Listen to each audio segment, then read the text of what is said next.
Hi squirrels! We are really missing you at school, but we're loving seeing all the hard work that you're doing at home. And I thought I'd pop on today and read you a story. And I really like this one. It's called Commotion, and it's by Peter Bentley. So I thought that this would be a good one to share with you.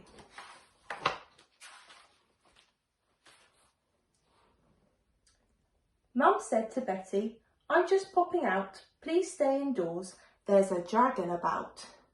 As soon as I'm back, I shall cook a nice stew." Then she hopped on her broomstick and whoosh, off she flew. "Cooking looks easy," said Betty alone. "I'll make us a tasty dish all on my own. I'll put in the things that I most like to eat. Mum will be thrilled. It'll turn out a treat." So into the cauldron went strawberry jam, pizza and ice cream and slices of ham.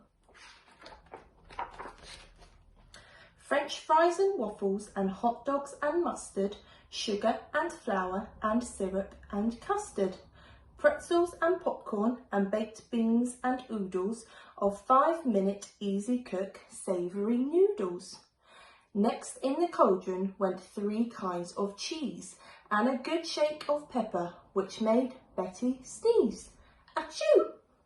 2 bags of crisps were the last thing to fetch up in Betty's mad mixture, together with ketchup. "There," she declared, brushing flour off her dress, "and I've just made the teensiest, winksiest mess. Now for Mum's cooking spell. How does it go? Is it bubble or babble or, oh yes, I know. Hubble, bubble, boil and brew, cook me up my tasty stew." The cooking pot started to simmer and steam. "Amazing," said Betty. "It worked like a dream."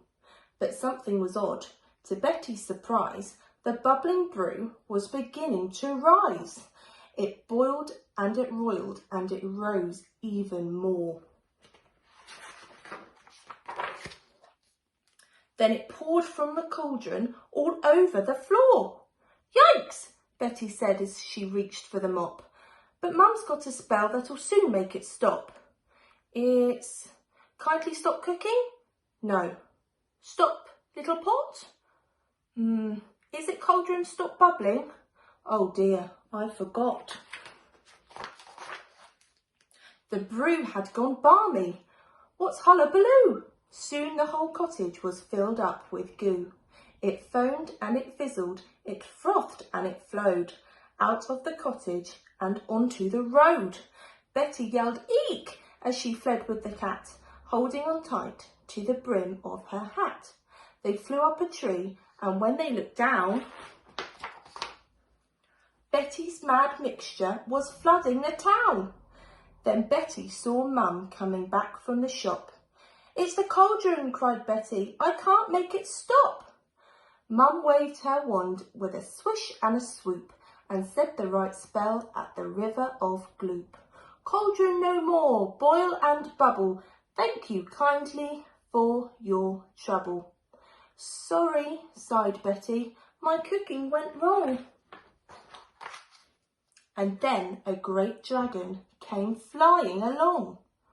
"I'm hungry," it roared as it perched on the steeple. "I want something tasty to gobble, like people." But Betty said, "Dragon, you're too far away. I didn't quite hear you. What did you say?" So the dragon flew down to the ground and cried, "Yuck! The little witch tricked me. My paws are all stuck." "But that's not a problem. I'll eat myself free." It chewed at the gloop and then chuckled with glee. Said the dragon, "this stuff is so yummy. People are much less delicious and scrummy." When that gloop-eating dragon had gobbled the lot, Betty ran back to the house for the pot.